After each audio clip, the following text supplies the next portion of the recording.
Bismillahirrahmanirrahim. Ini adalah sebuah kisah tentang seorang gadis yang melakukan sedekah. Sedekahnya tulus, semata-mata hanya karena Allah. Namun karena sedekah ini, ia kehilangan tangan kanannya yang dipotong oleh ayahnya.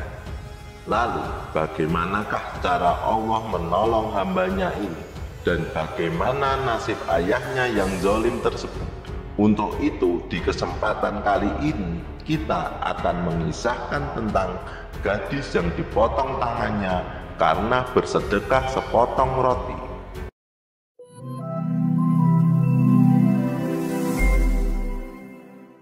Assalamualaikum warahmatullahi wabarakatuh.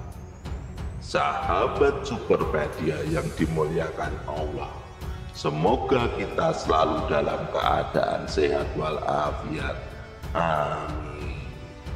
Kisah tentang sedekah kali ini berasal dari negeri Palestina, berlatar belakang di zaman Bani Israel. Kisahnya begini: di suatu hari di negeri Palestina tengah terjadi musim paceklik yang sangat parah.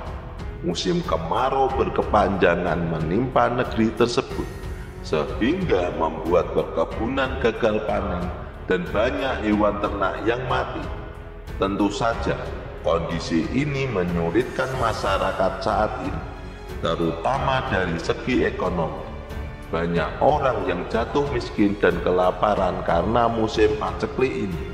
Namun ada beberapa orang yang bertahan dalam kondisi ini, yaitu orang-orang kaya di negeri itu.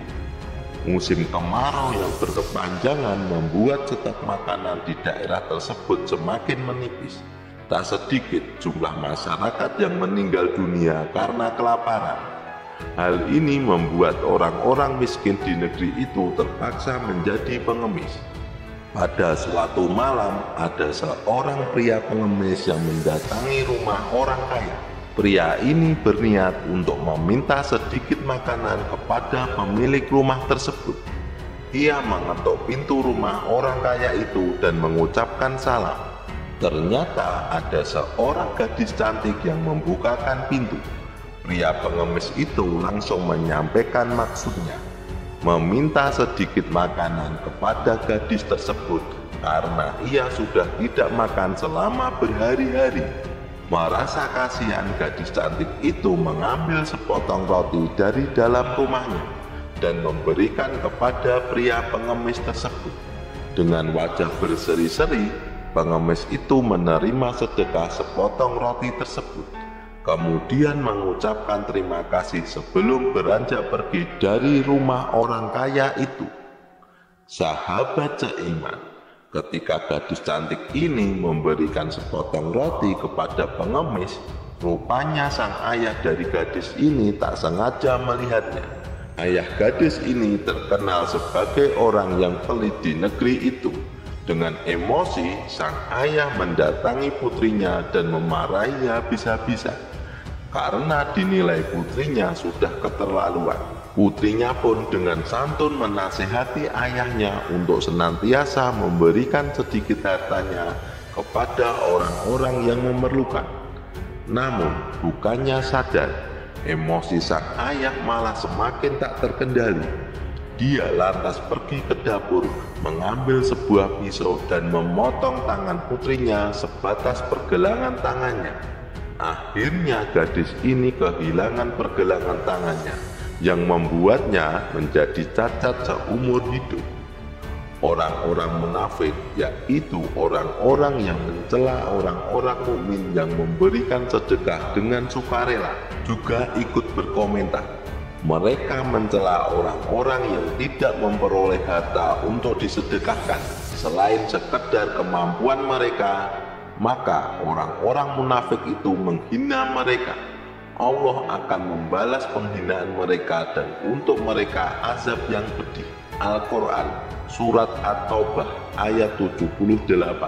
Sahabat Superpedia yang dimuliakan Allah, beberapa tahun kemudian Musim paceklik yang terjadi di negeri ini berangsur-angsur hilang. Perkebunan dan peternakan mulai kembali berjalan seperti dulu lagi, dan orang-orang miskin yang dulunya menjadi pengemis mulai mendapatkan pemasukan yang banyak. Perlahan-lahan para pengemis pun tidak ada lagi. Namun sebaliknya, keluarga gadis yang kaya raya tadi malah jatuh miskin. Usaha ayahnya mengalami kebangkrutan, sehingga utangnya semakin hari semakin banyak. Ayah gadis ini pun menjadi stres dan jatuh sakit karena terlalu banyak memikirkan beban ekonomi keluarga. Akhirnya pada suatu hari, sang ayah meninggal dunia. Tak berapa lama setelah itu, ibu gadis ini juga meninggal dunia. Pada akhirnya sang gadis cantik yang tangannya cacat ini hidup sebatang kara tanpa ada keluarga lagi di sekelilingnya. Sahabat seiman, karena hidup sebatang kara dan tidak memiliki penghasilan, terpaksa gadis cantik ini menjadi pengemis demi memenuhi kebutuhan hidupnya sehari-hari. Setiap harinya gadis ini mengetuk pintu rumah orang kaya untuk meminta sedikit makanan. Kondisinya kini terbalik. Dahulu ia adalah bagian dari keluarga yang sangat kaya. Namun sekarang ia harus merasakan hidup sebagai pengemis dan meminta-minta kepada orang-orang yang kaya. Pada suatu hari seperti biasanya, gadis ini mendatangi salah satu rumah orang kaya untuk meminta sedikit makanan. Karena ia sudah berhari-hari tidak makan, ia mengetuk pintu rumah tersebut. Dan ketika pintu dibuka, ada seorang ibu yang berdiri di hadapan gadis ini. Langsung saja gadis ini menyampaikan maksudnya meminta sepotong roti kepada ibu itu. Namun ibu tersebut malah menyuruh gadis ini masuk ke dalam rumahnya karena tertarik dengan kesopanan dan kecantikan gadis ini. Setelah gadis ini masuk, ibu itu langsung menghidangkan beberapa makanan dan gadis ini pun memakannya dengan lahap. Sambil gadis ini makan, ibu itu tak henti-hentinya memandangi wajah gadis cantik ini.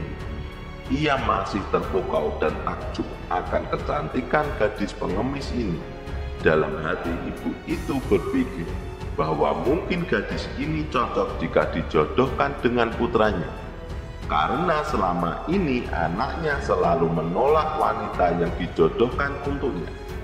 Setelah gadis ini selesai makan, si ibu mengungkapkan niatnya untuk menjodohkan gadis pengemis ini dengan putranya.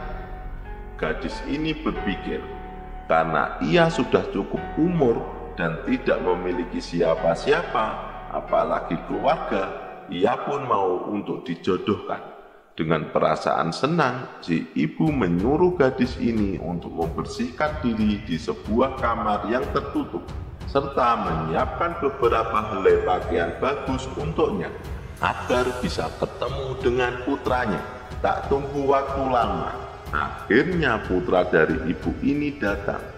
Begitu ia tiba, ibu langsung berkata kepadanya, "Wahai putraku, kali ini aku telah menemukan seorang gadis yang pastinya cocok untukmu dijadikan istri." Anaknya menjawab, "Baiklah Bu, di manakah gadis itu? Mungkin aku bisa melihatnya." Ibu kemudian masuk ke dalam kamar dan menyuruh gadis itu untuk keluar menemui putranya yang sudah datang. Setelah keduanya bertemu, tak butuh waktu lama, putranya langsung mau dan setuju dengan gadis pilihan ibunya ini, karena ia melihat betapa cantiknya gadis itu. Meskipun hanya melihat bagian wajahnya saja, ia sudah terpesona. Namun ibu dan anak ini belum tahu bahwa gadis pengemis ini cacat, karena gadis ini memakai pakaian yang serba tertutup dan hanya terlihatan bagian wajahnya saja. Singkat cerita, keduanya menikah dan gadis ini resmi menjadi istri dari seorang pria yang kaya raya. Namun, keluarga mereka masih belum mengetahui bahwa si gadis memiliki tangan yang cacat. Setelah mereka selesai melakukan akad nikah, diadakan acara makan-makan yang dihadiri oleh keluarga besar mereka. Ketika makanan sudah disiapkan dan mereka mulai menyantap hidangan, sang suami heran melihat istrinya makan dengan menggunakan tangan kirinya. Ia berpikir, mungkin saja istrinya belum mengetahui adab makan yang benar, karena berasal dari latar belakang seorang pengemis. Lalu sang suami menegur istri dengan lembut, "Wahai istriku, makanlah dengan tangan kananmu, sesungguhnya agama mengajarkan itu." Mendengar teguran suaminya, istrinya hanya diam dan tetap melanjutkan makan. Melihat istrinya tetap menggunakan tangan kiri, suaminya menegur lagi, "Makanlah dengan tangan kananmu, sesungguhnya itu lebih baik untukmu." Tiba-tiba istrinya mendengar suara misterius yang datang entah dari mana. Suara itu mengatakan, "Wahai hamba Allah, keluarkanlah tangan kananmu, sesungguhnya Allah telah mengembalikan tangan kananmu, karena engkau telah bersedekah sepotong roti dengan ikhlas." Setelah mendengar suara misterius tersebut, gadis itu mencoba mengeluarkan tangan kanannya, dan ajaibnya, tangan kanannya ada dan tidak buntung, bahkan utuh seperti keadaan semula. Kemudian gadis ini melanjutkan makan dengan tangan kanannya. Sahabat seiman, terlepas dari benar atau tidaknya kisah ini, kita hanya bisa mengambil hikmah darinya. Sesungguhnya Allah Subhanahu wa Ta'ala bersama dengan orang-orang yang ikhlas bersedekah. Apakah benar tangan yang buntung bisa kembali seperti semula? Jawabannya adalah mungkin saja bisa, karena tak ada yang tak mungkin jika Allah Subhanahu wa Ta'ala telah berkehendak. Sesungguhnya apabila Dia menghendaki sesuatu, Dia hanya berkata kepadanya, "Kun fayakun," jadilah maka jadilah sesuatu. Al-Quran Surat Yasin ayat 82. Wallahu a'lam bishawab. Jadi itulah kisah tentang gadis yang dipotong tangannya karena bersedekah sepotong roti. Semoga kisah ini bermanfaat. Lebih dan kurangnya mohon dimaafkan. Yang benar datangnya dari Allah Subhanahu wa Ta'ala, dan kesalahan itu datangnya dari saya pribadi sebagai manusia biasa. Sampai ketemu di video selanjutnya. Saya akhiri. Wassalamualaikum warahmatullahi wabarakatuh.